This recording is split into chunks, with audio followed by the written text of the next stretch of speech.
pa. Dito yung pump crate para maglinis. Tapos lang ko ng buhos.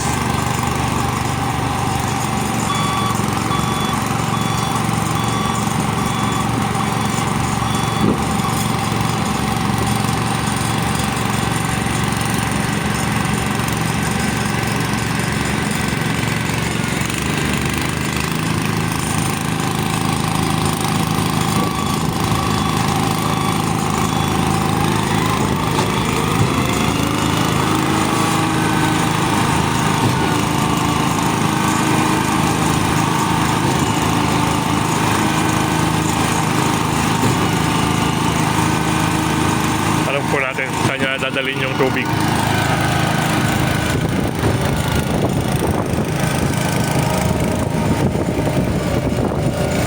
Caramel, yung tubig nire-recycle mo sa loob? Okay.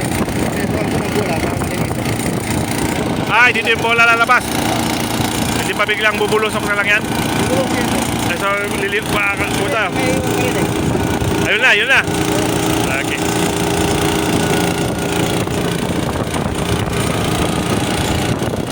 Po yung bola lumabas na.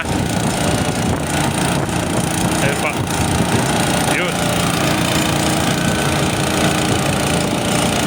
So isinuot po yung bola dito sa hopper.